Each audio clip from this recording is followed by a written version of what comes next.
مکمل ناول ہمراہ رائٹر بنت محمود۔ وہ عموماً 6 بجے اپنی ڈیوٹی اور پورے ہونے کے بعد گھر چلی جاتی تھی، لیکن آج جب وہ گھر جانے کے لیے نکل ہی رہی تھی تب سائقہ نے 5:45 بجے اسے فون کر کے کہا تھا کہ اسے آنے میں تھوڑا لیٹ ہو جائے گا، تو وہ اس کے آنے تک کا وہیں پر ہی رہے۔ وہ ایک پرائیویٹ ہاسپٹل میں ریسیپشنسٹ کی جاب کرتی تھی۔ اس کی زیادہ تر ڈیوٹی نائٹ میں ہی لگتی تھی اور وہ خود بھی نائٹ ڈیوٹی کو ہی پریفر کرتی تھی۔ کم از کم لوگوں کے ہجوم میں وہ خود کو محفوظ تصور کرتی تھی۔ شام 6 بجے آتی تھی اور صبح 6 بجے سائقہ کے آنے کے بعد واپس آ جاتی تھی، مگر اس مہینے اس کی ڈیوٹی ڈے شفٹ میں لگی تھی۔ سائقہ کے فون کے بعد وہ اس کا انتظار کر رہی تھی۔ پہلے بھی سائقہ اس سے اس طرح کی فیورز لیتی رہتی تھی اور آج کی طرح ہمیشہ ہی اس کی مدد کرتی تھی۔ اسے کون سا واپس جانے کی جلدی ہوتی تھی؟ رات کے 10 بجنے والے تھے اور سائقہ نے میسج کر دیا تھا کہ وہ 5 منٹ میں پہنچنے والی ہے۔ وہ ساری چیزیں سمیٹ کر بیگ میں رکھنے لگی تھی۔ سوری لیٹ ہو گئی میں، سائقہ داخلی دروازے سے بولتے ہوئے اندر داخل ہوئی تھی۔ دونوں باتوں میں مصروف ہو گئیں۔ یکدم ان کی باتوں کو بریک لگا تھا جب کسی نے کاؤنٹر ٹیبل کو بجایا تھا۔ ایکسکیوز می، مجھے ڈاکٹر شائستہ سے ملنا ہے، کیا وہ موجود ہیں؟ نوبات نے انگریزی میں استفسار کیا تھا۔ ڈاکٹر شائستہ شہر کی مشہور گائنیکولوجسٹ تھی۔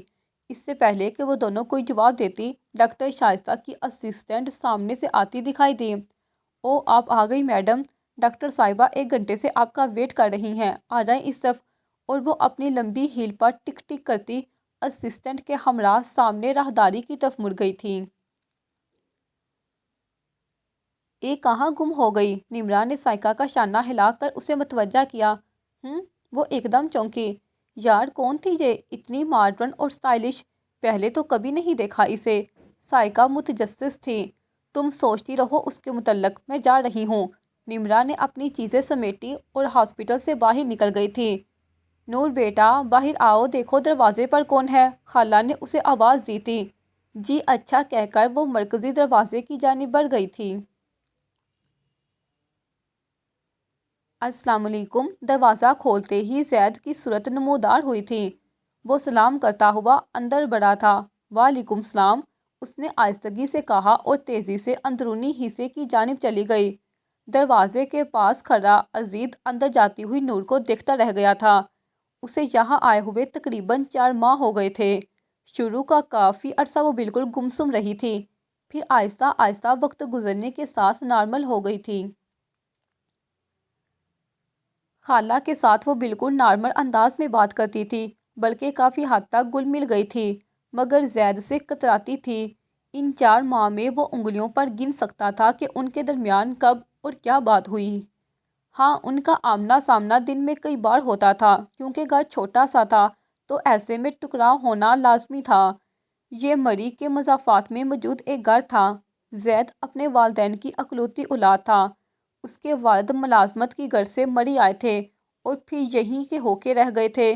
کچھ عرصہ پہلے والدین کی یکے بعد دیگرے وفات کے بعد اب وہ اکیلا رہتا تھا۔ صوفیہ خالہ اس کی اکلوتی خالہ جو اسلام آباد میں مقیم تھی اور گاہے بگاہے اس کی خبر گیری کو آتی رہتی تھی۔ 4 ماہ پہلے بھی وہ اسلام آباد سے مری آ رہی تھی جب بس میں ان کی ملاقات نور سے ہوئی تھی۔ وہ ابھی صرف اس کا نام ہی جان پائی تھی کہ بس کو حادثہ پیش آ گیا۔ حادثے میں سر پر چوٹ آنے کی وجہ سے اس کی یادداشت متاثر ہو گئی تھی۔ تب صوفیہ انسانیت کے ناطے اسے اپنے ساتھ زید کے گھر لے آئی تھی اور خود بھی تب سے یہی تھی۔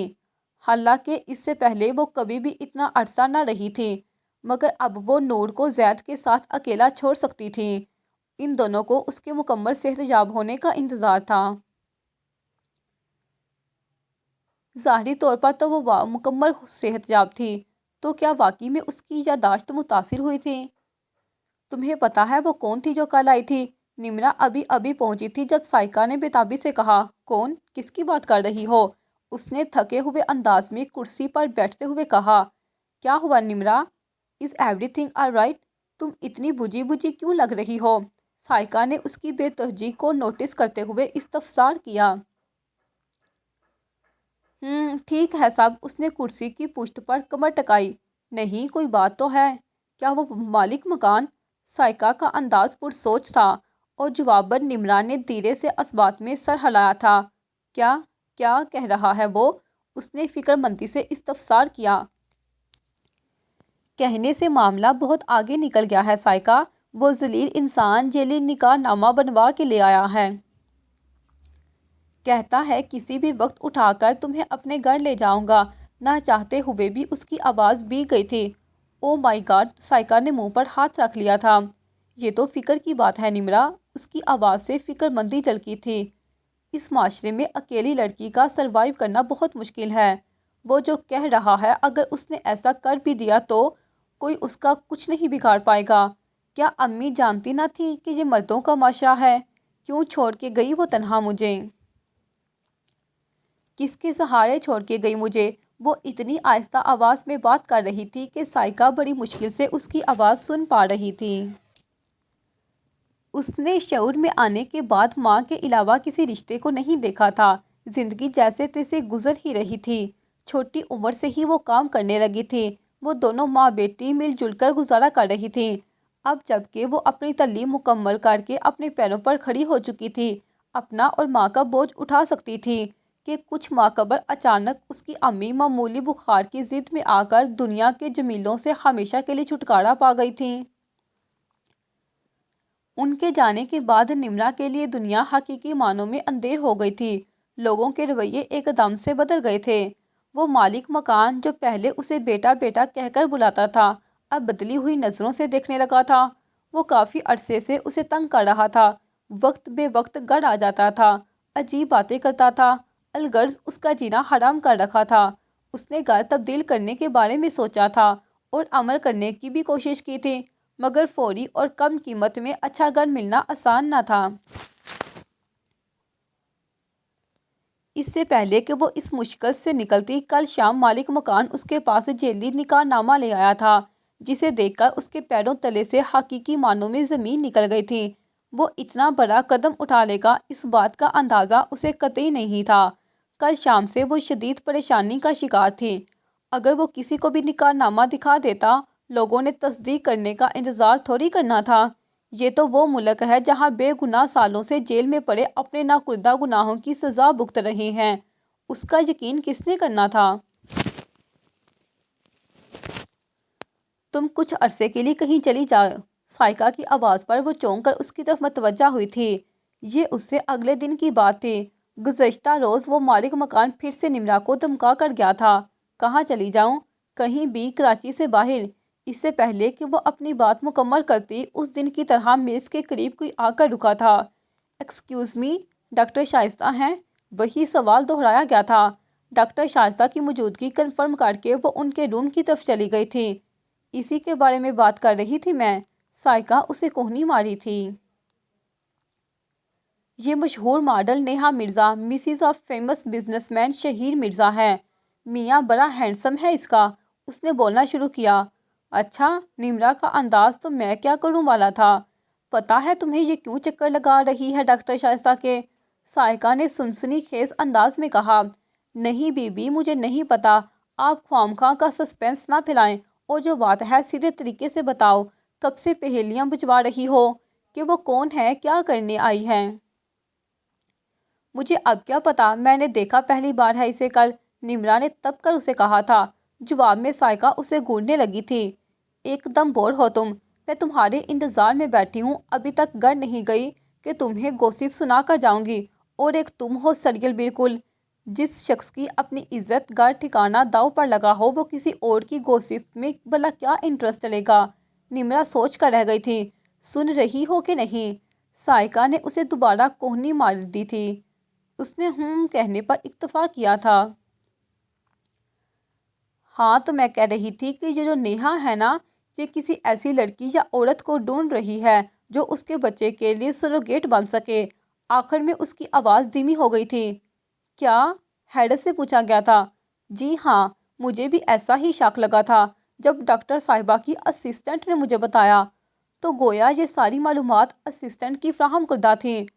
اصل میں اپنے شوہر کی خواہش پر اس نے بچہ پلان تو کر لیا، مگر اب اس کو فرانس کی بہت بڑی کمپنی کی طرف سے ماڈلنگ کی آفر آئی ہے اور یہ ہر صورت اس آفر کو اویل کرنا چاہتی ہے، مگر اپنے ہسبینڈ کو ناراض بھی نہیں کرنا چاہتی۔ یہ سروگیسی کے لیے بڑی ہی مشکل سے راضی کیا ہے اس نے اپنے ہسبینڈ کو، اس لیے اب یہاں کے چکر لگاتی ہے تاکہ معاملہ سیٹل ہو اور یہ جلد فرانس جا سکے۔ بہت جلدی ہے اس کو۔ سائقہ سارا قصہ بیان کرنے کے بعد اپنا بیگ اٹھا کر چلتی بنی تھی اور وہ پیچھے نہ چاہتے ہوئے بھی اس کے بارے میں سوچنے لگی تھی۔ وہ ابھی نہا کر باتھ روم سے نکلی ہی تھی جب شاہ نواز کمرے میں داخل ہوا تھا۔ اوہو، بڑی فریش لگ رہی ہو، تم تو میرے بتانے سے پہلے ہی تیاری شروع کر چکی ہو لگتا ہے، مانی خیزی سے دیکھتے ہوئے اس نے کہا تھا۔ کہاں جانا ہے اور کہاں کی تیاری؟ ہینڈ لوشن لگاتے ہوئے اس نے پوچھا۔ شام کو بیگ صاحب کی پارٹی ہے، وہاں جانا ہے، ساڑی پہن کر اچھی سی تیار ہو جانا، اس نے سگریٹ سلگاتے ہوئے کہا تھا۔ پہلے میں کتنی بار گئی ہوں ایسی پارٹیوں میں جو آج۔ پہلے بے شک نہیں گئی، پہلے کی بات اور تھی، تب تمہارے باپ کی وجہ سے میں لحاظ کر لیتا تھا، مگر اب تو وہ خود اپنی تیسری بیوی کے ساتھ پیرس کی رنگینیاں دیکھنے گیا ہوا ہے، اس نے احتجاجیہ کہا، اور باپ کے ذکر پر خالہ کے اندر سے ایک ہوک اٹھی تھی۔ تیار رہنا، بہت نخرے اٹھا لیے تمہارے، اب اور نہیں، شاہ نواز نے انگلی اٹھا کر وارننگ دی تھی۔ نہیں جاؤں گی میں، جو پہلے جاتی رہی ہیں آج بھی انہی کو لے جائیں ساتھ، اس نے دو ٹوک انداز میں کہا۔ میرے سامنے بکواس نہ کیا کرو، اس نے الٹے ہاتھ کا ایک تھپڑ مارا تھا اور وہ جو اپنے دھیان میں کھڑی تھی لہرا کر گری تھی اور سامنے پڑی ٹیبل کا کونا اس کی کنپٹی پر لگا تھا جہاں سے خون کی دھار بہہ کر اس کے سارے چہرے کو لہو لہان کر رہی تھی۔ ماتھے پر ہاتھ رکھے وہ کراہ کے رہ گئی تھی۔ شاہ نواز بکتا جھکتا اسے اور اس کے باپ کو گالیاں دیتا راستے میں آئی چیزوں کو ٹھوکروں پہ رکھتا باہر نکل گیا تھا اور اندر خالہ سر پہ لگی چوٹ کو سہلا رہی تھی۔ یہ پہلی بار نہیں تھا کہ شاہ نواز نے اس پر ہاتھ اٹھایا تھا، بلکہ وہ تو شادی کی اگلی صبح سے ہی اس پر تشدد کر رہا تھا اور اب تو اس سلسلے کو 3 سال ہو چکے تھے۔ آج ایک بار پھر وہ اپنی پارٹی میں جانے سے بچ گئی تھی، مگر وہ کب تک ایسے بچ سکتی تھی؟ کب تک وہ اپنے ایمان اور عزت کو بچانے میں کامیاب ہو پائے گی؟ وہ جلد از جلد شاہ نواز اور اس شادی سے نکلنا چاہتی تھی اور آج کل سنجیدگی سے اس بارے میں سوچ رہی تھی۔ خالہ ناشتہ بنا دے، دیر ہو رہی ہے مجھے، زید بولتا ہوا کچن میں آیا تھا۔ کچن میں رکھی چھوٹی سی ٹیبل کے گرد کرسی گھسیٹ کر بیٹھ گیا تھا۔ او آپ ہیں، میں سمجھا خالہ ہیں۔ ناشتہ بناتی نور کو دیکھ کر اس نے کہا تھا۔ چونکہ زید کی جانب اس کی پشت تھی اس لیے وہ اس کے تاثرات کا اندازہ نہ لگا سکا۔ وہ چپ چاپ اپنے کام میں مصروف رہی۔ وہ ایسی ہی تھی، زید کی کسی بات کا جواب تک نہیں دیتی تھی جب تک انتہائی ضروری نہ ہوتا کہ وہ جواب دیے بغیر اب گزارا نہیں، تب تک وہ جواب نہ دیتی، چپ چاپ کام میں مصروف رہتی اور اب تو تقریباً گھر کے سارے کام وہی کرتی تھی۔ حالانکہ خالہ اس کو بہت منع کرتی تھی، مگر وہ شاید گھر میں رہنے کا احسان اتار رہی تھی۔ ایک جانب وہ تھی جو زید کی طرف سے قطعی لا تعلقی کا مظاہرہ کرتی تھی، تو دوسری جانب زید تھا جو اس کی ایک جھلک دیکھنے کو بےتاب پھرتا تھا۔ یہ وہی زید تھا جو نور کے آنے پر خالہ پہ برہم ہوا تھا کہ آپ کسی راہ چلتی کو اٹھا کر گھر لے آئی ہیں، زمانہ دیکھے کتنا خراب ہو گیا ہے وغیرہ۔ اب تو جیسے وقت اور جذبات بدل گئے تھے اس کے لیے۔ اب زید جتنا دیدار کو تڑپتا وہ اتنی بے رخی برتتی۔ وہ ہمہ وقت بڑی سی چادر میں رہتی اور جو ہی زید سے ٹکراؤ ہوتا چہرہ ڈھانپ لیتی تھی۔ زید میز پر بیٹھا اس کو سوچتا ہوا خیالوں کی رتھ پہ سوار پتہ نہیں کہاں تک جا پہنچا تھا جب کھٹکے کی آواز پر چونک کر ہال میں لوٹا تھا۔ نور اس کا ناشتہ ٹیبل پر رکھ کر کچن سے نکلتی ہوئی دکھائی دی تھی اور وہ تب تک اسے دیکھتا رہا جب تک کہ وہ نظروں سے اوجھل نہ ہو گئی تھی۔ یار تمہیں پتہ ہے نیہا میڈم کو ابھی تک سروگیٹ نہیں ملی، وہ بیچاری بہت پریشان ہے، یہ اس کے 2 دن بعد کی بات تھی۔ سائقہ پھر سے نمرا کو نیہا نامہ سنا رہی تھی۔ کیوں؟ اتنی تو پیسوں والی ہے وہ، پیسے سے تو سب کچھ خریدا جا سکتا ہے، کیا لوگوں کو پیسوں کی ضرورت نہیں رہی اب؟ نمرا نے طنزیہ کہا۔ نہیں، اصل میں ہمارے لوگوں کے لیے نئی ٹرم ہے نا، پہلے یہ ان کو ایکسپلین کرنا پڑتا ہے کہ سروگیسی اصل میں ہے کیا۔ اکثر لڑکیاں تو سنتے ہی انکار کر دیتی ہیں۔ آخر سوسائٹی کا پریشر بھی تو ہے نا، سمجھ رہی ہو نا؟ پھر کچھ ہے ایسی جو حالات سے مجبور ہو کر یا تم جیسے کہہ رہی ہو پیسوں کے لیے راضی ہوئی ہیں، 2-3 تو وہ میڈم کو پسند نہیں آئی، کہتی ہیں یہ لڑکیاں بہت تیز ہیں، بعد میں کوئی مسئلہ نہ کھڑا کر دیں، زیادہ پیسوں کا مطالبہ، کوئی اور فیور اور کچھ بھی، وہ کہتی ہے کوئی اچھی خاندانی لڑکی یا عورت چاہے، اس نے تفصیلاً آگاہ کیا۔ میں سروگیٹ بننے کو تیار ہوں، کیا وہ مجھے کنسیڈر کرے گی؟ نمرا نے اس کی سماعتوں پہ بم پھوڑا تھا۔ کیا تم پاگل ہو گئی ہو؟ حیرت کی زیادتی سے سائقہ کی آنکھیں باہر کو ابل آئی تھیں۔ نہیں، تم مذاق کر رہی ہو نا؟ ہرگز نہیں۔ نمرا: ہاں سائقہ، کل اچانک یہ بات میرے ذہن میں آئی۔ اب جب کہ تم نے کہا کہ ابھی تک اسے سروگیٹ نہیں ملی، تو میں سوچ رہی ہوں چانس لینے میں کیا حرج ہے؟ نمرا نے اس کی آنکھوں میں دیکھتے ہوئے کہا۔ لیکن نمرا، دیکھو مجھے اس وقت کسی محفوظ پناہ گاہ کی ضرورت ہے۔ وہ مالک مکان کسی بھی وقت میرے سر پر پہنچ سکتا ہے، آج کل یا ابھی اسی وقت بھی۔ میرے پاس وقت نہیں ہے، مجھے صرف پناہ چاہیے اور کچھ نہیں، یہاں تک کہ پیسے بھی نہیں۔ میں اس کو ہر طرح کی گارنٹی دینے کے لیے تیار ہوں، اگر وہ کہے تو ریٹرن میں بھی دے دوں گی۔ اور اپنی حفاظت کے لیے تم کرائے کی ماں بننے کو تیار ہو؟ Are you non serious? اس کی حیرت کم ہونے میں ہی نہیں آ رہی تھی۔ I am more then serious, اس نے سنجیدگی سے کہا تھا۔ اچھا، اس کے بعد؟ یعنی چند مہینوں بعد کیا ہوگا؟ اگر وہ پھر بھی باز نہ آیا تو؟ سائقہ نے استفسار کیا۔ میرے پاس ٹائم ہوگا نا، میں سوچ لوں گی کہ مجھے آگے کیا کرنا ہے۔ ابھی میں کچھ بھی سوچنے کے قابل نہیں ہوں، مجھے لگتا ہے میں صدیوں سے ننگے پیر چل رہی ہوں، کچھ دیر بیٹھنا چاہتی ہوں، اس نے کھوئے کھوئے لہجے میں کہا تھا۔ اس کا اثر تمہاری آنے والی زندگی پر پڑے گا نمرا، سوچ سمجھ کر فیصلہ کرو، سائقہ نے فکر مندی سے کہا تھا۔ میں نے کہا نا سائقہ، میں کچھ سوچنے کے قابل نہیں ہوں، فی الحال منظر سے غائب ہونا ہی واحد حل ہے میری نظر میں، اس نے کہا تھا، اور سائقہ اسے دیکھ کر رہ گئی تھی۔ پچھلی بار تو اپنے ناٹک سے بچ گئی تھی تم، مگر آج میں ہر صورت تمہیں لے کر جاؤں گا۔ وہ لاؤنج میں ٹی وی دیکھ رہی تھی جب شاہ نواز کی آواز اس کے کانوں سے ٹکرائی تھی۔ ہر بار کی طرح اس بار بھی آپ ناکام ہوں گے انشاءاللہ، حالہ نے ٹی وی سے نظریں ہٹائے بغیر اطمینان سے کہا تھا۔ بظاہر وہ مطمئن نظر آ رہی تھی، مگر اس کا دل سوکھے پتے کی طرح لرز رہا تھا۔ شاہ نواز سے کچھ بعید نہ تھا، وہ کسی بھی حد تک جا سکتا تھا اپنی بات منوانے کے لیے۔ پہلے تو اسے پھر بھی پاپا کا سہارا تھا، جن کی وجہ سے شاہ نواز کچھ حد تک کنٹرول میں تھا، گھر میں جیسا بھی رویہ رکھتا تھا وہ برداشت کر رہی تھی، مگر پارٹیز پر لے کر جانے کی ضد وہ کچھ عرصہ پہلے سے کرنے لگا تھا۔ وہ خود اسی سوسائٹی کا حصہ تھی، اس لیے جانتی تھی کہ ایسی پارٹیاں کس لیے ہوتی ہیں اور ان پارٹیوں میں کیا ہوتا ہے۔ اسے اپنی ماں کا چہرہ تو یاد نہ تھا، وہ 3 سال کی تھی جب ماں کو آخری بار دیکھا تھا، وہ نہیں جانتی تھی کہ اس کی ماں زندہ بھی ہے یا نہیں۔ پاپا نے کبھی ماں کے بارے میں بات نہ کی تھی، وہی روایتی کہانی تھی، ماں کی غیر موجودگی، باپ کی حد سے بڑھی ہوئی مصروفیت اور ملازموں کے رحم و کرم پر گزرتے ہوئے شب روز۔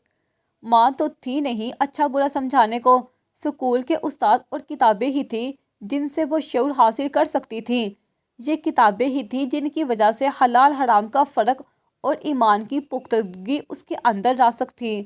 اس دن اس کی 19ویں سالگرہ تھی جب شاہ نواز اس کے گھر آیا تھا اور پہلی ہی نظر میں اپنا دل حالہ کے قدموں میں رکھ دیا تھا۔ وہ پاپا کا بزنس پارٹنر تھا اور حالہ سے دگنی عمر کا تھا۔ حیرت کی زیادتی سے وہ کچھ بول نہیں پائی تھی جب پاپا نے شاہ نواز کا رشتہ اس کے لیے منظور کر دیا تھا، یہ جانتے ہوئے بھی کہ اس سے پہلے 2 شادیاں کر چکا تھا، بلکہ ایک نمبر کا کرپٹ، دل پھینک اور عیاش آدمی تھا۔ ہر آئے روز اس کے اسکینڈلز لوگوں کی زبان پر ہوتے تھے۔ پاپا ان دنوں اپنی نئی بیوی کے ساتھ اٹلی جانے کی تیاریوں میں تھے، حالانکہ کسی بھی احتجاج کو خاطر میں لائے بغیر اسے شاہ نواز کے سنگ رخصت کرنے کو پرتوڑ رہے تھے۔ شاہ نواز ان کا بزنس پارٹنر تھا، وہ رشتوں سے زیادہ بزنس کو فوقیت دینے والے انسان تھے۔ آخر پیسہ آتا ہوا کس کو برا لگتا ہے؟ اور حالہ کو شادی میں آنے کے اگلے دن ہی باور ہو چکا تھا کہ شاہ نواز ہر لحاظ سے ایک غلط آدمی ہے۔ 3 سال اس نے بہت مشکل میں گزارے تھے۔ پاپا کو کچھ بھی بتانے کا کوئی فائدہ نہیں تھا، وہ تو ایک گھر میں رہتے ہوئے ہفتوں اس سے غافل رہتے تھے۔ اب تو خیر شاہ نواز اچھا تو کبھی بھی نہیں رہا تھا، مگر اب کچھ عرصے سے وہ بہت ہی بدلا ہوا برتاؤ کر رہا تھا۔ اڑتی اڑتی خبریں آ رہی تھی کہ وہ آج کل کسی اور لڑکی کے عشق میں گرفتار ہے، اور اب وہ یقیناً اب حالہ سے بیزار ہو چکا تھا اور اس سے چھٹکارا پانا چاہتا تھا۔ پتہ نہیں قسمت نے اس کے لیے آگے کیا لکھا تھا۔ جی تو آپ سروگیٹ بننے کو تیار ہیں؟ سائقہ نے کل ہی نیہا سے رابطہ کر کے نمرا کے بارے میں بتایا تھا، جس کے باعث آج وہ دونوں ڈاکٹر شائستہ کے روم میں ایک دوسرے کے روبرو بیٹھی تھیں۔ ہاں جی، مگر اپنی ٹرمز اینڈ کنڈیشنز پر، نمرا نے جواباً کہا تھا۔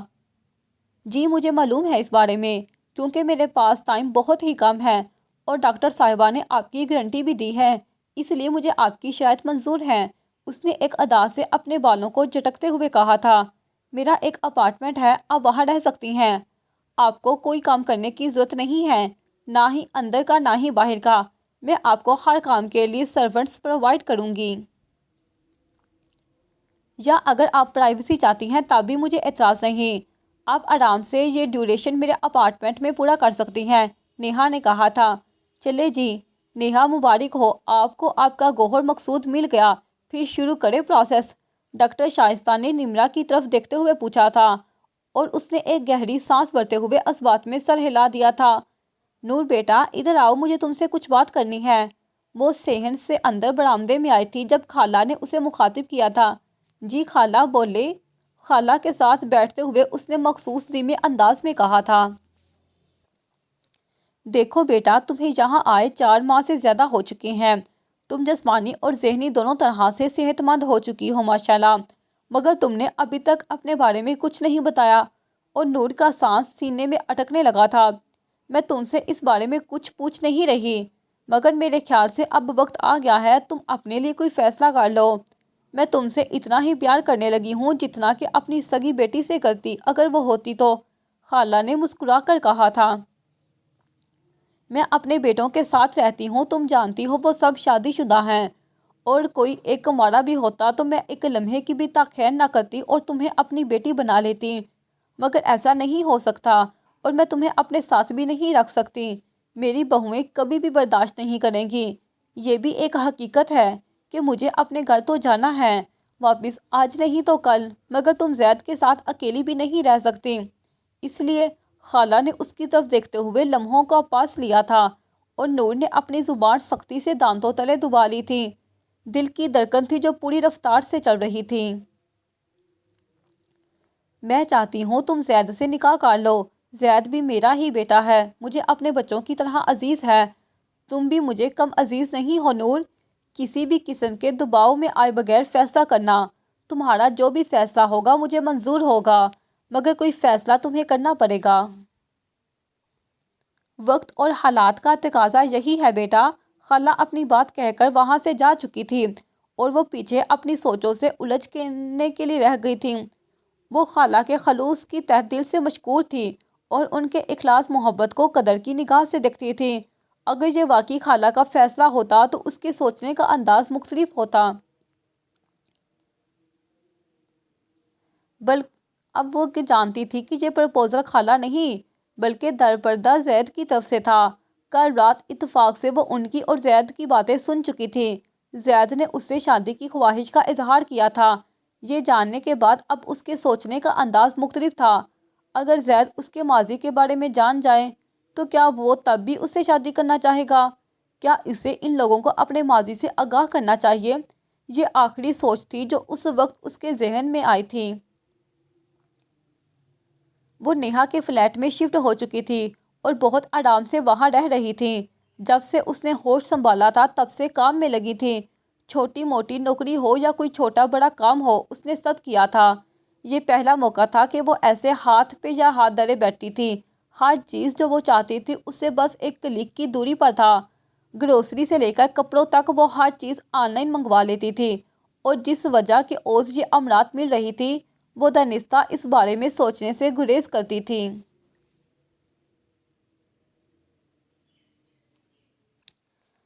مگر ایسا ہو سکتا ہے کہ انسان کے اندر تبدیلیاں رونما ہو رہی ہوں اور وہ اس سے کنی کتراتا رہے۔ نہیں، ایسا ہو ہی نہیں سکتا۔ وہ چاہتے ہوئے بھی اس بارے میں خود کو سوچنے سے نہ روک پاتی تھی۔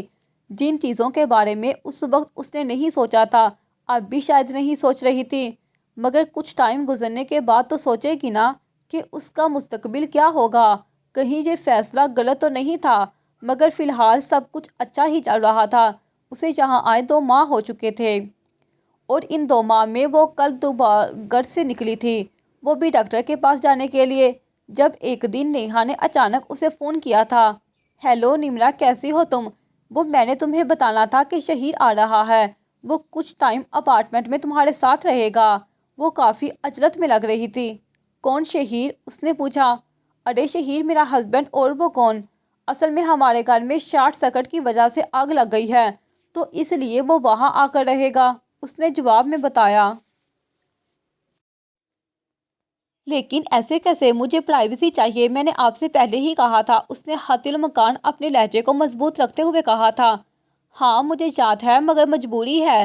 اصل میں اپارٹمنٹ جو ہے وہ ہمارے گھر اور شہیر کے آفس کے درمیان میں ہے، تو شہیر کو گھر کی رینوویشن اور آفس کو مینیج کرنے میں آسانی رہے گی۔ تم فکر مت کرو، وہ تمہیں ڈسٹرب نہیں کرے گا، اور وہ تھوڑا ٹائم رہے گا، اس کا اسٹے زیادہ سے زیادہ کچھ گھنٹوں کا ہوگا، اس سے زیادہ وہ گھر میں رہتا ہی نہیں ہے۔ اس کا ایک پاؤں کراچی تو دوسرا اسلام آباد ہوتا ہے، تمہیں اس کی وجہ سے کوئی مسئلہ نہیں ہوگا، آئی گارنٹی یو۔ ٹھیک ہے، اوکے بائے، خیال رکھنا۔ اپنی بات کہہ کر اس کی سنے بغیر وہ فون رکھ چکی تھی اور نمرا پیچھے ہیلو ہیلو کرتی رہ گئی تھی۔ یہ اس دن کی بات تھی جب شاہ نواز کے دوسری بار حالہ کو پارٹی پر لے جانے کی کوشش وہ ڈریسنگ روم میں خود کو لاک کر کے ناکام بنا چکی تھی۔ وہ کافی دیر اسے منانے کی کوشش کرتا رہا تھا اور پھر انتہائی غصے کے عالم میں وہاں سے چلا گیا تھا۔ حالہ اس کے غصے کو دیکھ کر سمجھ چکی تھی کہ اب کی بار اس کی خیر نہیں، اس لیے اس کے واپس آنے سے پہلے اسے حفاظتی بند باندھ لینا چاہیے۔ تب اس نے نتاشا کو کنٹیکٹ کرنے کا سوچا۔ نتاشا شاہ نواز کی پہلی اور خاندانی بیوی تھی، اور وہ بھی ہر خاندانی مرد کی طرح اپنی بیوی سے ڈرتا تھا۔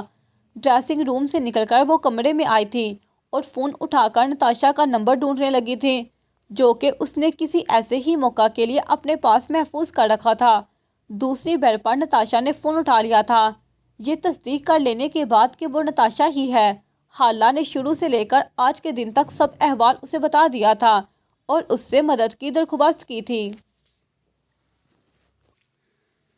جواب میں نتاشا نے فون بند کر دیا تھا۔ اس کے بعد تو وہ دوہرے خوف کا شکار ہو گئی تھی کہ اب پتہ نہیں کیا ہوگا، اب تو شاہ نواز نہیں چھوڑے گا۔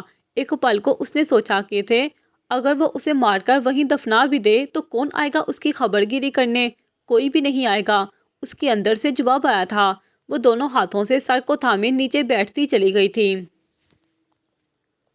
شام کے 4 بج رہے تھے۔ وہ ابھی سو کر اٹھی تھی جب ڈور بیل کی آواز آئی تھی۔ کون ہو سکتا ہے؟ سوچتے ہوئے وہ دروازے تک آئی تھی۔ کون؟ شہیر مرزا۔ کچھ لمحے لگے تھے اسے خود کو کمپوز کرنے میں، اور پھر اس نے دروازہ کھول دیا تھا۔ السلام علیکم۔ دروازہ کھلتے ہی اس نے سلام کیا تھا۔ وعلیکم السلام کہتے ہوئے اس نے سرسری اس کا جائزہ لیا تھا۔ کوٹ پینٹ ٹائی میں ملبوس وہ ایک نہایت خوش شکل اور ہینڈسم نوجوان تھا۔ نیہا اور اس کا کپل یقیناً بہت جچتا ہوگا، اس نے سوچا۔ ٹراؤزر شرٹ میں ملبوس عام سے حلیے اور نیند سے جاگی سوجی ہوئی آنکھوں میں بھی پیاری لگتی سامنے کھڑی لڑکی کا جائزہ شہیر نے بھی لیا تھا۔ دروازہ کھولنے کے بعد نمرا ایک طرف ہو گئی تھی جب شہیر اپنا سوٹ کیس گھسیٹ کر اندر آ گیا تھا۔ آپ کو کسی چیز کی ضرورت؟ چلتے چلتے اس نے ایک دم مڑ کے اسے دیکھا تھا۔ نہیں thank you so much, in fact I am sorry, میری وجہ سے آپ ڈسٹرب ہوئی۔ میں پوری کوشش کروں گا کہ آپ کو مزید ڈسٹرب نہ کروں۔ میں فی الحال تھوڑی دیر ریسٹ کروں گا۔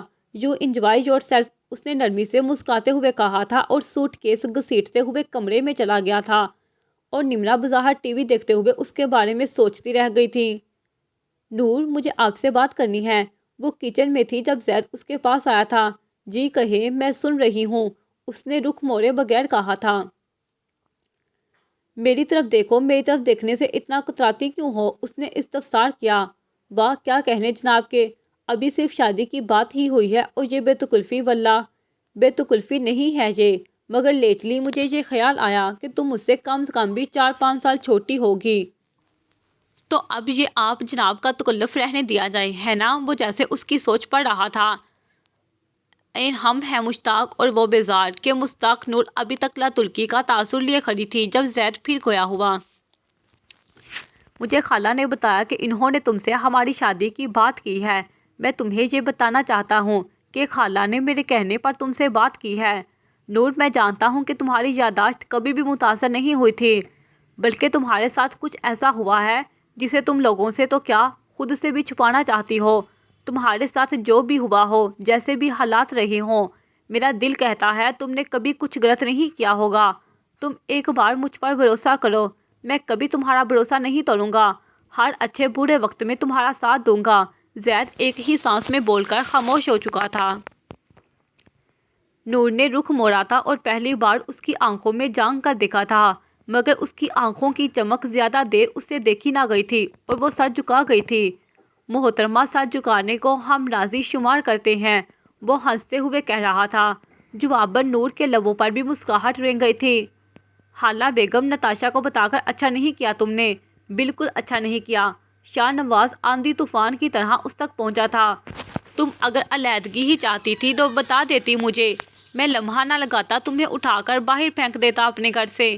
کیا واقعی تمہارے اندر کی انا اور خباثت تمہیں کرنے دیتی ہے ایسا؟ نکال تو اب بھی تمہیں دوں گا، مگر تمہیں کہیں کا نہیں چھوڑوں گا۔ تمہارے باپ کو جو کہانیاں میں نے سنائی ہیں وہ تو تمہاری شکل بھی دیکھنا نہیں چاہے گا۔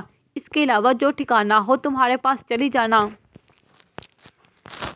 صبح ہوتے ہی تمہیں طلاق کے کاغذ مل جائیں گے اور زبانی طلاق تمہیں ابھی دے دیتا ہوں۔ اب مجھے غلطی سے بھی کہیں نظر نہ آنا، ورنہ نتائج کی ذمہ دار تم خود ہوگی۔ 3 بار لفظی طلاق دینے کے بعد اس نے کہا تھا اور وہ وہاں سے چلا گیا تھا۔ 4 بجے کا کمرے میں گیا ہوا وہ 7 بجے کمرے سے باہر نکلا تھا۔ نمرا کچن میں مصروف تھی۔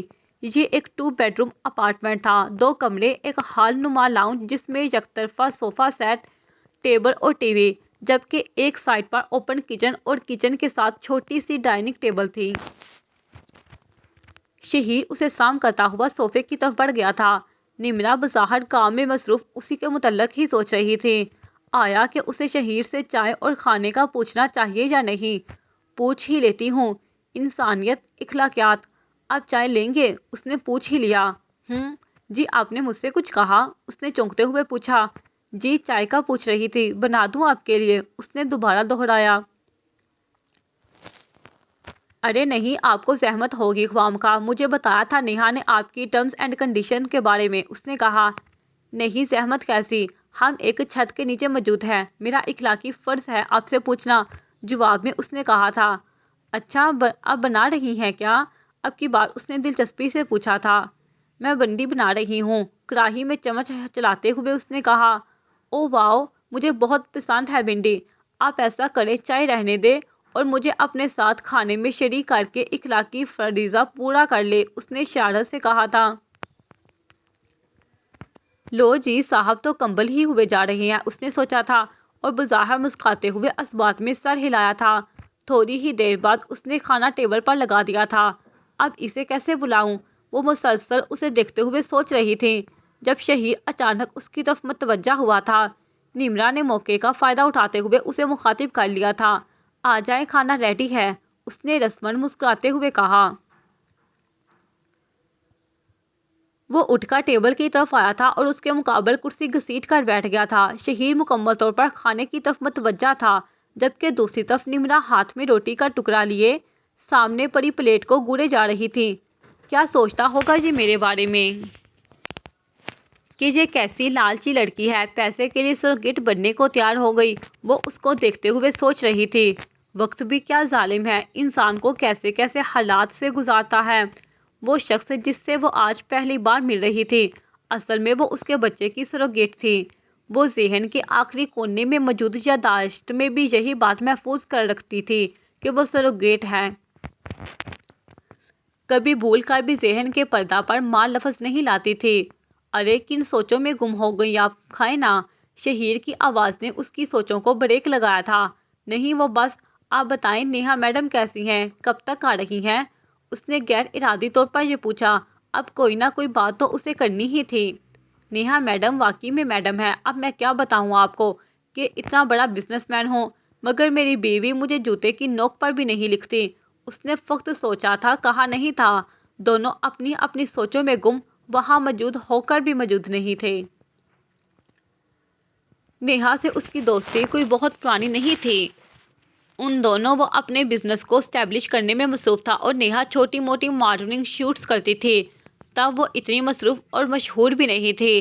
سب کچھ روٹین کے مطابق چل رہا تھا جب ان دونوں کے مشترکہ دوستوں نے ان کی توجہ اس طرف دلوائی کہ وہ دونوں ساتھ میں اچھے لگتے ہیں اور انہیں کپل بن جانا چاہیے۔ نیہا کی بھی یہی خواہش تھی۔ شہید چونکہ ایک بروکن فیملی سے آتا تھا، اس کے پیرنٹس علیحدگی کے بعد اپنی زندگیوں میں مصروف تھے۔ وہ بھی بروکن فیملیز کے بچوں کی طرح فیملی کے لیے ڈیسپریٹ تھا، ایک فیملی چاہتا تھا۔ تب اس نے نیہا کو شادی کے لیے پرپوز کیا اور چند دوستوں کی موجودگی میں دونوں نے شادی کر لی۔ شادی کے بعد شروع میں تو سب ٹھیک تھا، مگر بعد میں آہستہ آہستہ نیہا کو اپنے کیریئر میں عروج ملنا شروع ہوا اور اسے یہ رشتہ بوجھ لگنے لگا۔ پھر ان کی لڑائیاں شروع ہو گئی اور نوبت طلاق تک آ گئی تھی۔ کچھ دوستوں اور خیر خواہوں کے باعث صلح ہوئی۔ ان دونوں نے مل بیٹھ کر مستقبل اور فیملی کا سوچا۔ حالات نارمل ہونے لگے تھے جب نیہا کو فرانس سے وہ آفر آئی اور وہ سب چھوڑ چھاڑ کر فرانس روانہ ہو گئی۔ حالانکہ شہیر بہت مشکل سے سروگیسی کے لیے مانا تھا۔ اگر وہ نہ مانتا تو نیہا کوئی انتہائی قدم اٹھانے سے بھی گریز نہ کرتی۔ یہ سب اس کی مرضی سے ہی ہوا تھا اور شروع میں وہ مسلسل شہیر اور نمرہ سے رابطے میں تھی، مگر اب وہ رابطہ کم ہوتے ہوتے تقریباً ختم ہونے کے قریب تھا، جس کا اثر نمرہ اور شہیر کی زندگیوں پر براہ راست پڑنے والا تھا۔ اس کو وہاں بیٹھے کافی دیر گزر چکی تھی۔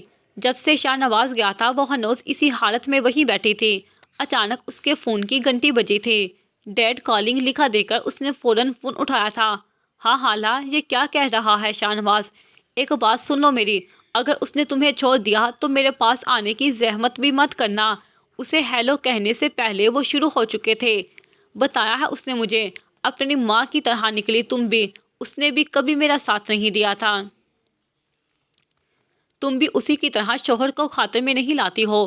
تمہیں بھی جانے دیتا میں اس دن تمہاری ماں کے ساتھ، جیسے زالے چلی گئی تھی۔ وہ آگے اور بھی کچھ کہتے رہے تھے، مگر اس کا دماغ ماں اور زالے میں اٹک گیا تھا۔ اس کی ماں کہاں تھی اور زالے کون تھی؟ اس سے پہلے کہ وہ ان سوالوں کے جواب ڈھونڈتی، علی سباس سے طلاق کی رجسٹری موصول ہوئی تھی، جس کے بعد اس نے ہمیشہ کے لیے وہ گھر چھوڑ دیا تھا۔ چلتے چلتے وہ کہاں سے کہاں پہنچ گئی تھی۔ وہ پاس سے گزرتی ایک بس میں سوار ہو گئی تھی، یہ جاننے بغیر کہ اس کی منزل کیا ہوگی۔ جہانگیر حیات اور رومانہ حیات کا تعلق ایک متوسط طبقے سے تھا۔ جہانگیر حیات ایک سرکاری ادارے میں ملازم تھے اور ایک خوشحال زندگی گزار رہے تھے۔ خرابی تب پیدا ہوئی جب اچانک ان کے گھر میں لگژریز کا اضافہ ہونے لگا۔ رومانہ کے پوچھنے پر جہانگیر حیات اپنی پروموشنز کی جھوٹی کہانیاں سنا کر مطمئن کرنے کی کوشش کرتے رہے۔ دیکھتے ہی دیکھتے وہ ایک چھوٹے محلے سے ڈیفینس کی ایک پرتعیش کوٹھی میں موو ہو گئے۔ اب معاملات رومانہ کے بس سے باہر ہو چکے تھے۔ جہانگیر حیات کھلم کھلا 2 نمبری میں ملوث ہو چکے تھے اور اس پریشان میں بھی نہیں تھے۔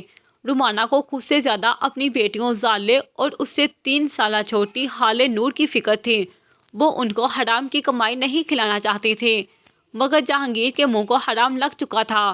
معاملہ رومانہ کے سمجھنے سمجھانے سے کافی آگے نکل چکا تھا جب ایک دن رومانہ نے حرام کمائی کھانے سے انکار کیا تھا اور اپنی بیٹیوں کو اپنے ساتھ لے کر ہمیشہ کے لیے اسے چھوڑ کر جانے لگی تھیں۔ 2 سالہ حالہ کو گود میں اٹھا کر وہ جو ہی گیٹ کی طرف بڑھی تھیں، جہانگیر حیات اس کے سر پر آ پہنچا تھا اور حالہ کو اس کی گود سے جھپٹ لیا تھا۔ اس کے سنگین نتائج کی دھمکیاں دیتے ہوئے گھر کے اندر کھینچنے کی کوشش کرنے لگا تھا، مگر رومانہ پر بھی جیسے ضد سوار ہو گئی تھی۔ وہ اپنا آپ اس جنگل سے چراتی گیٹ سے باہر نکلی تھی۔ 5 سالہ زالے باپ کے پہنچنے سے پہلے ہی گیٹ عبور کر گئی تھی۔ دونوں ماں بیٹی ایک دوسرے کا ہاتھ تھامے روتے ہوئے گھر سے دور ہوتی چلی گئی تھی۔ رومانہ کے جانے کا جہانگیر حیات کو کوئی دکھ نہ تھا، ایک چھوڑ اسے کئی بیویاں مل جانی تھی۔ اس نے اس کے پیچھے جانا تو دور، ایسا کرنے کا سوچا بھی نہ تھا۔ ہاں البتہ خاندان میں اس نے رومانہ کے خلاف بہت غلط باتیں مشہور کر دی تھیں اور خود کو مظلوم ظاہر کیا تھا۔ وہ اپنی طرف سے رومانہ کے لیے ہر در بند کر چکا تھا، مگر رومانہ جب تک زندہ رہی جہانگیر حیات کے خوف کے زیر سایہ رہی اور آخری وقت حالے کی یاد کی طرف دل میں لیے چل بسی۔ صبح کی نماز پڑھ کر وہ لاؤنج میں آئی ہی تھی جب ڈور بیل بجی تھی۔ اس وقت کون ہو سکتا ہے، سوچتے ہوئے اس نے دروازہ کھولا تھا اور شہیر کی مسکراتی ہوئی شکل دروازے پر نمودار ہوئی تھی۔ سوری آپ کو ڈسٹرب کیا، نمرا کے سوال کے جواب میں اس نے کہا تھا۔ کیسا بندہ ہے، اپنے گھر میں آنے کے لیے بھی سوری کہہ رہا ہے۔ اس دن کے بعد سے وہ آج 15 دن بعد واپس آیا تھا۔ اصل میں اسلام آباد چلا گیا تھا، ابھی واپس آیا ہوں۔ میں دعا کر رہا تھا کہ آپ جاگ رہی ہوں۔ آپ کا نمبر نہیں لے سکا میں پچھلی بار، ورنہ فون کر کے آپ کو بتا دیتا۔ وہ صوفے پر بیٹھ چکا تھا۔ جی نوٹ کر لے میرا نمبر۔ اتنے دن سے نیہا میڈم سے کنٹیکٹ نہیں ہوا، ٹھیک ہے نا وہ؟ اس نے استفسار کیا۔ صرف ٹھیک سیٹ فٹ ہے میڈم، آج کل اونچی ہواؤں میں اڑ رہی ہیں۔ وہ صرف سوچ سکا تھا، کہہ نہیں پایا تھا۔ نیہا کی اور اس کی بہت بڑی لڑائی ہوئی تھی اور اس بار صلح کے آثار بھی بہت کم تھے، مگر وہ یہ سب بتا کر نمرا کو پریشان نہیں کرنا چاہتا تھا۔ اس نے کہا بھی تو اتنا، ہاں جی نیہا ٹھیک ہے، وہ مصروف ہے، اس وجہ سے آپ سے بات نہیں کر سکی ہوگی۔ آپ کو کوئی بھی مسئلہ ہو آپ مجھے کبھی بھی فون کر سکتی ہیں۔ آئی ایم جسٹ اے کال اوے۔ آپ کو پیسوں کی ضرورت ہے تو میں آپ کے اکاؤنٹ میں ٹرانسفر کر دیتا ہوں، اس نے فون نکالتے ہوئے کہا تھا۔ نہیں وہ بات نہیں ہے، پیسوں کی ضرورت نہیں ہے مجھے، میں ویسے پوچھ رہی تھی ان کے بارے میں، اس نے گھبراتے ہوئے کہا، اور شہیر نے اس کے گھبرائے ہوئے انداز کو دلچسپی سے دیکھا تھا۔ بیٹا اپنا پورا نام بتاؤ، قاضی صاحب پوچھ رہے تھے۔ خالہ نے سر جھکائے بیٹھی نور سے کہا تھا۔ حالے نور حیات، اس نے آہستگی سے کہا تھا۔ آج شاہ نواز سے طلاق کے تقریباً 5 ماہ بعد زید اور حالہ کی شادی ہو رہی تھی۔ شادی کے کچھ دنوں بعد خالہ واپس اپنے گھر چلی گئی تھی اور وقت نے ثابت کیا تھا کہ حالے نور کا زید سے شادی کا فیصلہ ان کی زندگی کا سب سے بہترین فیصلہ تھا۔ زید کا بس نہ چلتا تھا کہ قدم قدم پر اس کی راہوں میں پھول بچھا دیتا۔ اس کے اتنے خلوص اور چاہتوں کے آگے حالہ جہاں خود کو خوش قسمت صبر کرنے لگی تھی، وہیں اس کا ماضی کسی ہڈی کی طرح اس کے حلق میں پھنسا تھا۔ یہ سوچ کے کہ زید اس کے ماضی سے ناواقف ہے، اسے پوری طرح سے خوش نہ ہونے دیتی تھی۔ ماضی جاننے کے بعد زید کے رد عمل کے بارے میں سوچ اسے سوتے سے بھی جگا دیتی تھی۔ کیا زید اسے چھوڑ دے گا سچ جاننے کے بعد؟ یہ سوچ اسے چین نہ لینے دیتی تھی۔ وہ اس وقت فلیٹ کو لاک لگا رہی تھی جب شہیر وہاں آیا تھا۔ کہاں کی تیاری ہے میڈم؟ تیاری دیکھ کر اس نے استفسار کیا۔ 3-4 ملاقاتوں کے بعد ہی شہیر اس سے بے تکلف ہو چکا تھا، مگر وہ اب بھی ریزرو رہتی تھی کیونکہ اپنی حیثیت بخوبی جانتی تھی، مگر شہیر اس کی خبر گیری کرتا رہتا تھا۔ اگر شہر میں نہ ہوتا تب بھی ہر دوسرے تیسرے دن فون کر کے خیریت معلوم کرتا رہتا تھا۔ نیہا سے تو کافی ٹائم سے اس کا کوئی رابطہ نہیں ہوا تھا۔ شہیر کافی ہنس مخ واقع ہوا تھا۔ اس کی موجودگی میں نمرا کے ہونٹوں پر ہمہ وقت مسکراہٹ رہتی تھی، وہ باتیں ہی ایسی کرتا تھا۔ لگتا ہی نہیں ہے آپ ایک کامیاب بزنس مین ہیں، ایسا لگتا ہے کوئی خلنڈر سا بے روزگار ہو، نمرا ہنستے ہوئے کہتی تھی، اور جواب میں وہ نمرا کی اس طرح خلنڈر بے روزگار پر ہنس پڑتا تھا۔ یہی نمرا اگر اس خلنڈرے کو آفس میں یا دوسرے لوگوں سے بات کرتا دیکھ لے تو اس کی سنجیدگی دیکھ کر ایک آدھ شاخ کا جھٹکا تو ضرور کھا جائے گی۔ وہ نہیں جانتی تھی کہ اس کی موجودگی ہی شہیر کے خلنڈرے پن کی وجہ ہے۔ اس کا ہونا شہیر کے لیے تازہ ہوا کے جھونکے کی مانند تھا۔ میں چیک اپ کے لیے جا رہی ہوں، نمرا نے ہچکچاتے ہوئے کہا تھا۔ تو میں لے چلتا ہوں نا، شہیر نے کہا تھا، اور اس کے انکار کو خاطر میں نہ لاتے ہوئے اسے اپنے ساتھ ہسپتال لے گیا تھا۔ وہ جب بھی ہسپتال آتی تھی یہی دعا کرتی تھی کہ سائیکا سے اس کا آمنا سامنا نہ ہو، اس سے ٹکراؤ نمرا کو اکورڈ کر دیتا تھا، اور آج اس کی دعا قبول ہو گئی تھی۔ ریسیپشن پر کسی اور لڑکی کی ڈیوٹی تھی۔ نام بتائیں مس، لڑکی نے پوچھا تھا۔ میری ڈاکٹر شائستہ کے ساتھ اپوائنٹمنٹ ہے، ان کو پتہ ہے میرا، نمرا نے جواب میں کہا تھا۔ پھر بھی مس، نام تو بتانا پڑے گا انٹری کے لیے، لڑکی نے مہذب انداز میں کہا تھا۔ کیا ہوا، کوئی مسئلہ ہے؟ شہیر اس سے کچھ دور اپنے فون میں مصروف تھا جب اس کو کھڑا دیکھ کر وہاں چلا آیا تھا۔ نمرا نے نفی میں سر ہلایا تھا۔ وہ اس کی وہاں موجودگی کی وجہ سے ہی تو نام بتانے سے گریز برت رہی تھی، اب تو وہ مزید اس کے قریب آ گیا تھا۔ مسز مرزا، آہستہ آواز میں اس نے کہا، نام تو آخر اس نے بتانا ہی تھا۔ جی، اونچی آواز میں بتائیں، اس نے اتنی آہستہ آواز میں کہا تھا کہ پاس کھڑے شہیر تک بھی بمشکل آواز پہنچی تھی۔ مسز شہیر مرزا، شہیر نے بلند آواز میں بتایا تھا، اور باقی پروٹوکولز پورے کرنے کے بعد اسے لے کر آگے بڑھ گیا تھا۔ نیہا میڈم نے اسی نام پر رجسٹریشن کروائی ہوئی ہے، اسی وجہ سے۔ ڈاکٹر کے روم کے دروازے پر پہنچ کر اس نے ادھوری بات میں پورا مطلب سمجھایا تھا اور دروازہ دھکیل کر اندر چلی گئی تھی، اور شہیر پیچھے نیہا میڈم کا غائبانہ شکریہ ادا کرتا رہ گیا تھا۔ کچھ دیر بعد وہ فائل ہاتھ میں لیے ڈاکٹر کے روم سے باہر نکلی تھی۔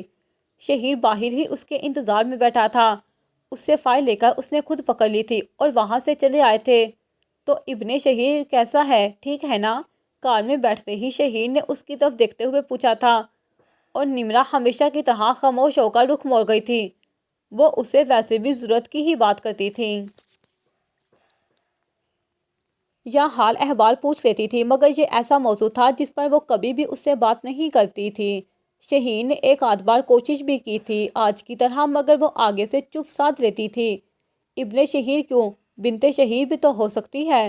یہ خیال اچانک اس کے ذہن میں آیا تھا۔ اس کی چپ دیکھ کر شہیر نے موضوع بدل لیا تھا۔ ان کی شادی کو کافی مہینے گزر چکے تھے، ابھی تک سب کچھ ٹھیک تھا، حالہ آئندہ بھی سب کچھ ٹھیک ہونے کی امید اور دعا کرتی رہتی تھی۔ اس دن وہ دونوں گھر کی گروسری اور کچھ ضروری شاپنگ کے لیے مارکیٹ گئے تھے۔ حالہ باہر اسٹال پر لگی چوڑیاں دیکھ رہی تھی، جب پاس سے گزرتی ہوئی گاڑی میں بیٹھے شخص پر اسے شاہ نواز کا گمان ہوا تھا، اور وہ جیسے پتھر کی ہو گئی تھی۔ ہاں جی، کر لی ہے پسند چوڑیاں؟ زیادہ سامان گاڑی میں رکھ کر اس کے پاس آیا تھا۔ حالے، کیا ہوا تمہیں؟ تمہاری طبیعت تو ٹھیک ہے؟ جبکہ اس کی ہلدی جیسی پیلی پڑتی رنگت کو دیکھ کر فکر مندی سے زید نے پوچھا تھا۔ گھر گھر چلے، اس نے اٹکتے ہوئے یہ دو لفظ بڑی مشکل سے ادا کیے تھے۔ کیا خوشیوں کی میعاد ختم ہونے والی تھی؟ کیا خوش رنگ بہار کا موسم ختم ہو گیا تھا؟ کیا اب پھر سے خزاں چھانے والی ہے؟ گھر کی رینوویشن مکمل ہوتے ہی شہیر وہاں شفٹ ہو گیا تھا، کبھی کبھار ملنے کے لیے آ جاتا تھا۔ آج دوپہر نمرا کی طبیعت خراب ہونے پر اور اس کے بلانے پر وہ اسے ہاسپٹل لایا تھا، اور اب لیبر روم کے باہر بے چین بیٹھا انتظار کر رہا تھا۔ بچے کے رونے کی آواز آئی تھی اور وہ ایک دم بیٹھنے سے اٹھ کھڑا ہوا تھا۔ مبارک ہو شہیر صاحب، بیٹا ہوا ہے۔ ڈاکٹر شائستہ باہر آئی تھی اور اسے مبارکباد دی تھی۔ الحمدللہ، نمرا کیسی ہے؟ زیر لب کہتے ہوئے اس نے نمرا کے بارے میں پوچھا تھا۔ نمرا ٹھیک ہے، ابھی ہوش تو نہیں آیا، تھوڑی دیر میں آ جائے گا، مگر بے ہوشی میں مسلسل میرا بچہ کا کلمہ پڑھتی رہی ہے۔ ڈاکٹر نے مسکراتے ہوئے کہا، لو جی، ہوش مندی میں تو کبھی نام نہ لیا بچے کا۔ شہیر سوچتے ہوئے مسکرایا تھا۔ شہیر صاحب، آپ نے نیہا کو انفارم کر دیا؟ ڈاکٹر نے اس کو یاد دہانی کروانا اپنا فرض سمجھا تھا۔ جواباً اس نے سر ہلانے پر اکتفا کیا تھا۔ اب وہ ڈاکٹر کو کیا بتاتا کہ سپر ماڈل نیہا مرزا، جو کہ کچھ دنوں بعد مرزا نہیں رہنے والی تھی، ان دونوں اونچی پروازوں میں ہے۔ گھر، فیملی اور شوہر سے اسے کوئی سروکار نہیں، وہ نئی آسمان فتح کرنے چلی ہیں۔ اس کے اور نیہا کے اختلافات شدت اختیار کر چکے تھے، بات علیحدگی تک آ چکی تھی، اور اس بار لگتا تھا کہ ان دونوں میں علیحدگی ہو کر ہی رہے گی۔ نمرا کو ہوش آ چکا تھا۔ بچہ بچہ کی تکرار کرتے ہوئے اس نے آنکھیں کھولی تھیں۔ کیسی ہو Nimra? How are you feeling? Shaheer نے پوچھا تھا۔ میرا بچہ کہاں ہے؟ اس نے پوچھا تھا۔ وہ جو اپنے شعور میں کبھی اس رشتے کو زبان پر لانا تو دور، سوچنے سے بھی گریز کرتی تھی، اب اس کے لیے تڑپ رہی تھی۔ انسان بھی کیا چیز ہے نا؟ یہ لو تمہارا بچہ۔ شہیر نے کارٹ سے اٹھا کر بچہ اس کی گود میں دیا تھا۔ کچھ دیر بچے کو اٹھانے اور بھرپور پیار کرنے کے بعد اس نے شہیر کی طرف دیکھا تھا، جو اس کے پاس کھڑا بغور اس کے پیار محبت کے مظاہروں کو دیکھ رہا تھا۔ وہ پھر سے اپنے خول میں سمٹنے لگی تھی۔ نیہا میڈم کو بتایا؟ بچہ اسے دیتے ہوئے اس نے پوچھا۔ اس نے بچہ لینے کے لیے ہاتھ نہیں بڑھایا تھا۔ نہیں، اس کا فون نہیں لگ رہا، بتا دوں گا بعد میں۔ اس کے ساتھ بیڈ پر بیٹھتے ہوئے اس نے دانستہ جھوٹ بولا تھا۔ دیکھو کتنا پیارا ہے میرا بیٹا، نام تو رکھو کوئی اس کا۔ شہیر نے اس کا دھیان بٹانے کو بات بدلی تھی۔ ماشاءاللہ تو کہیں، اس نے ممتا سے چوٹ لہجے میں کہا تھا، اور شہیر اسے دیکھ کر رہ گیا تھا۔ آپ رکھے نام، میری کیا اوقات؟ نو مولود کو محبت سے دیکھتے ہوئے اس نے کہا۔ تو یہ آج سے ہے موسیٰ، موسیٰ بن شہیر۔ وہ مسکرایا تھا۔ بہت پیارا نام ہے، نمرہ نے آہستگی سے کہا۔ اب واپسی کا کیا ہے؟ کب تک چھٹی ہوگی؟ کچھ دیر بعد شہیر نے پوچھا تھا۔ تھوڑی دیر تک ہو جائے گی، اس کے بعد ایک ہفتے تک بچہ میرے پاس رہے گا، اور اس کے بعد آپ اسے لے جا سکتے ہیں، جبکہ میں مکمل ریکوری تک وہیں اسی فلیٹ میں رہوں گی۔ میرے اور نیہا میڈم کے بیچ یہی طے ہوا تھا۔ نمرہ، شہیر کی دکھ اور افسوس سے ملی جلی آواز اس کے کانوں میں پڑی تھی، مگر وہ ہمیشہ کی طرح رخ موڑ گئی تھی۔ وہ جانتی اور سمجھتی تھی شہیر کی آنکھوں کے پیغام، اس لیے اس سے آنکھیں ملانے کو کتراتی تھی۔ شام کا وقت تھا جب دروازے کی گھنٹی بجی تھی، چونکہ یہ زید کے واپس آنے کا وقت تھا۔ اسے لگا زید ہے، اس نے بغیر پوچھے دروازہ کھول دیا، مگر سامنے شاہ نواز کو دیکھ کر اس کے اوزان خطا ہو گئے تھے، اور اس کے پیچھے آتے ہوئے زید کو دیکھ کر تو اس کی ٹانگوں نے اس کا بوجھ سہارنے سے انکار کر دیا تھا۔ جی آپ کون ہیں؟ کس سے ملنے آئے ہیں؟ زید نے اس سے استفسار کیا تھا۔ ملنا؟ ملنا تو کسی سے نہیں ہے، آپ بتائیں یہ آپ کی کیا لگتی ہیں؟ شاہ نواز نے کلوفر سے حالہ کی طرف اشارہ کیا تھا۔ کیوں؟ آپ کیوں جاننا چاہتے ہیں؟ زید گھر کے اندر آ چکا تھا اور حالے اور شاہ نواز کے بیچ آ کھڑا ہوا تھا۔ کیونکہ یہ آپ کی بیوی ہے یا نہیں؟ مگر 3 سال میری بیوی ضرور رہ چکی ہے۔ حالہ کی طرف اشارہ کرتے ہوئے اس نے کہا تھا۔ بس یا کچھ اور؟ زید نے سنجیدگی سے پوچھا تھا، اور جواباً وہ اس حالہ کو سر سے پیر تک گھورتا واپس چلا گیا تھا۔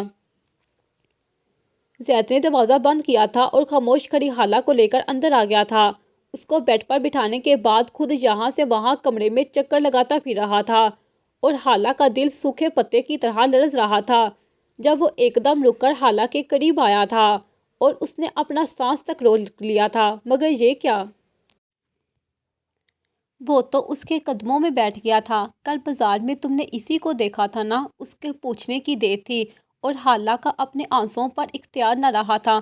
اوہو، رونا نہیں، جو کہنا ہے آج کہہ دو۔ وہ کیا چیز ہے جو تمہیں مکمل خوش نہیں ہونے دیتی؟ نکال دو آج اس پھانس کو۔ اس کے دونوں ہاتھوں کو اپنے ہاتھوں میں لے کر اس نے کہا تھا۔ کچھ توقف کے بعد اس نے بولنا شروع کیا تھا۔ میں 3 سال تک ایک ابیوزو میرج میں تھی۔ شروع سے لے کر اس دن تک سب کچھ اس نے کھول کر زید کے سامنے رکھ دیا تھا۔ آگے اس کی مرضی، چاہے تو اس کے ماضی سمیت اس کو سمیٹ لے، چاہے تو ٹھوکر مار دے۔ تم جب یہاں آئی تھی تو مجھ سے پردہ کرتی تھی، کیا تم اپنی عدت پوری کر رہی تھی؟ زید نے پوچھا تھا، اور اس نے دھیرے سے اس بات میں سر ہلایا تھا۔ بس مجھے اور کسی وضاحت کی ضرورت نہیں۔ تمہارا یہ ایک عمل ہر وضاحت پہ باری ہے۔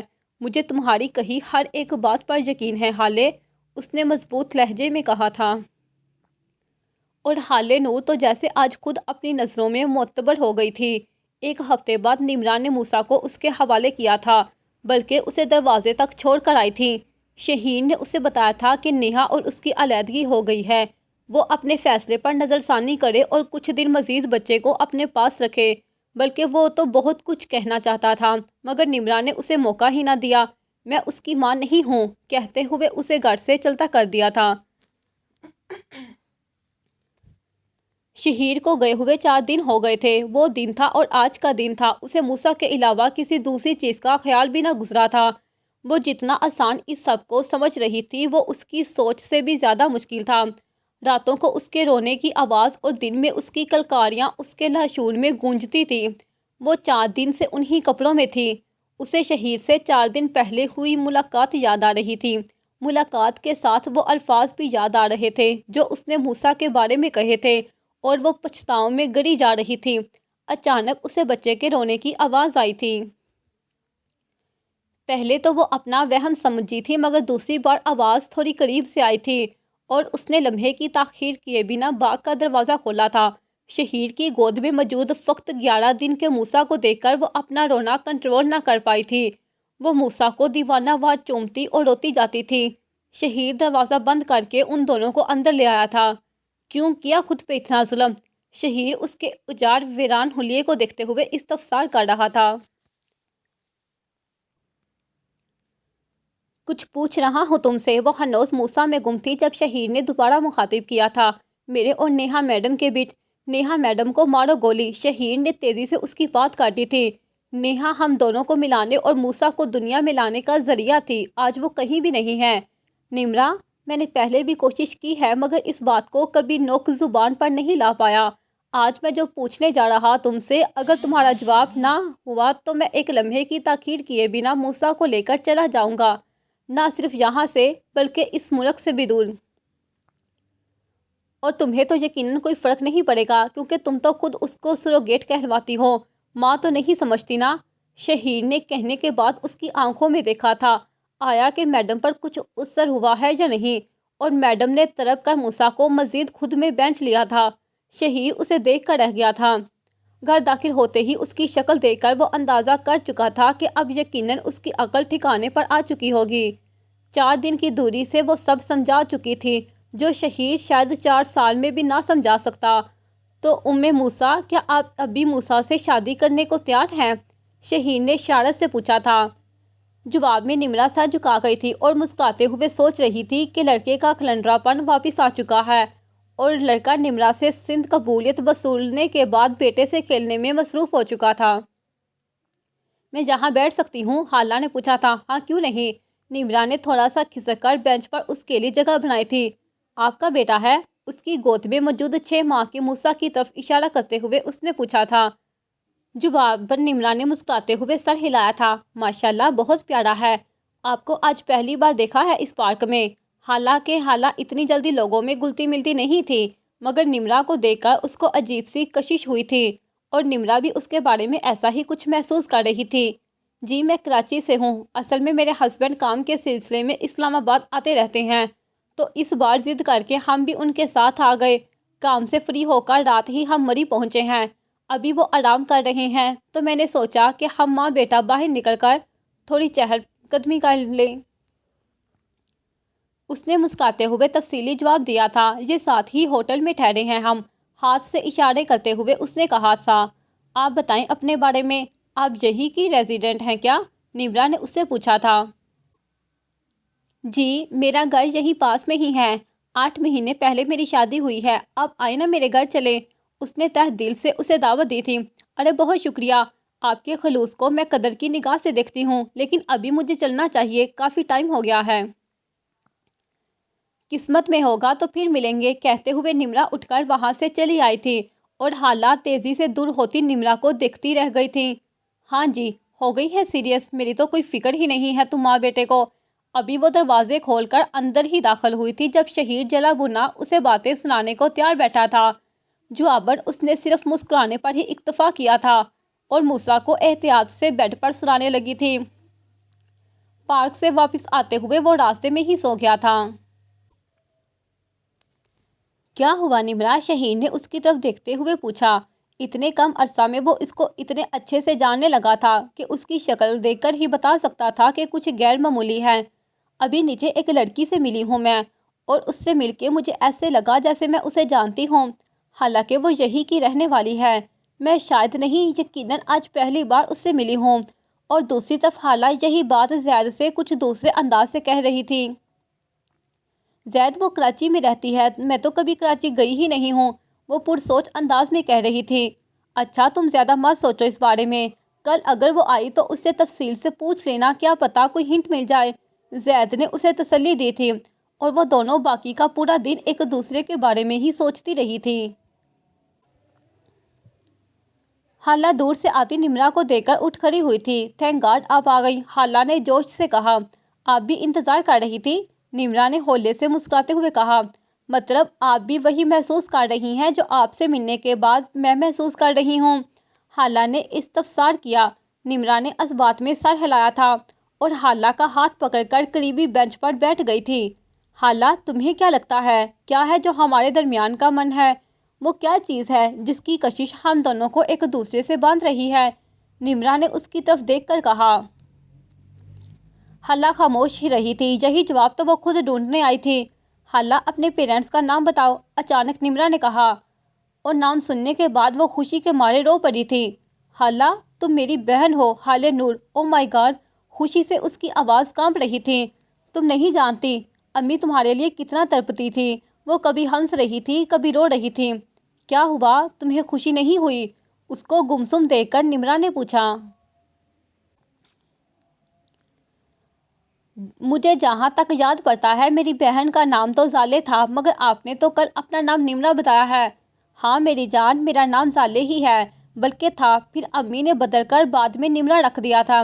ان کو ڈر تھا کہ کہیں ڈیڈ مجھے بھی تمہاری طرح اپنے پاس نہ لے جائیں، اس لیے انہوں نے نام بدلا تھا کہ اگر کبھی ڈیڈ میرے پیچھے آئے بھی تو ان کو زالے نامی بیٹی کہیں نہ ملے۔ تم میری بہن ہو، میری چھوٹی بہن، نمرا نے اسے گلے لگایا تھا۔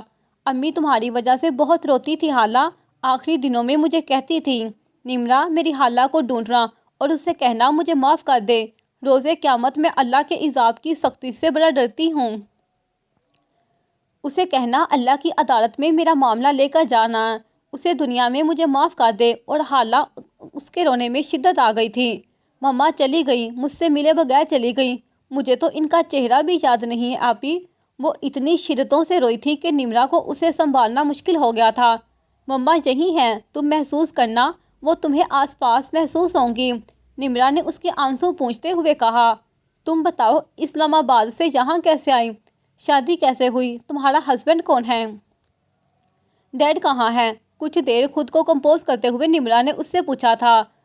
Life has not been fair to me آپی، اس نے ٹھنڈی سانس بھرتے ہوئے اپنی بیتی سنانی شروع کی تھی۔ ان کو وہاں بیٹھے ایک دوسرے کے دکھ سکھ سنتے کئی گھنٹے گزر گئے تھے۔ وقت گزرنے کا احساس تب ہوا جب جھنجھلایا ہوا شہیر روتے ہوئے موسیٰ کو لے کر آتا ہوا دکھائی دیا، اور آتے ہی شروع ہو گیا تھا، محترمہ کو ایسی ایسی سیریں ہیں آپ کی جو ختم ہونے میں ہی نہیں آ رہی۔ چلو مانا آپ کو زیادہ ہی سیاحت کا شوق چڑھا ہے تو کم از کم اپنی اولاد کو تو ساتھ لے آیا کریں۔ موسیٰ کو نمرا کو تھمایا تھا، جب پتہ بھی ہے کہ تمہارے بغیر یہ محترم ایک سیکنڈ بھی نہیں رہ سکتے۔ رو رو کر پورے ہوٹل کو سر پر اٹھا لیا تھا اس نے، اب دیکھو کیسے چپ ہو گیا ہے۔ وہ واقعی نمرا کی گود میں آتے ہی چپ ہو گیا تھا۔ شہیر، اس سے ملے، یہ میری بہن ہے خالہ، خالہ نور، میں نے آپ کو بتایا تھا نا کہ میری بہن ہے، دیکھیں۔ کل بھی میں اسی کی بات کر رہی تھی۔ اس سے پہلے کہ شہیر کے شکوے مزید لمبے ہوتے، اس کے خاموش ہوتے ہی اس نے جٹ سے خالہ کا تعارف کروایا تھا۔ اوہ اچھا کہہ کر وہ خالہ سے رسمی گفتگو کرنے لگا تھا۔ چلے میرے گھر چلے، زید بھی آ چکے ہوں گے، وہ آپ دونوں سے مل کر یقیناً بہت خوش ہوں گے، خالہ نے ان دونوں کو دیکھتے ہوئے کہا تھا۔ ہاں کیوں نہیں، میں تو بلکہ خود دیکھنا چاہوں گی اسے، جس کی ہمراہی میں میری بہن اتنی خوش مطمئن ہے، اس نے محبت پاش نظروں سے خالہ کو دیکھتے ہوئے کہا تھا۔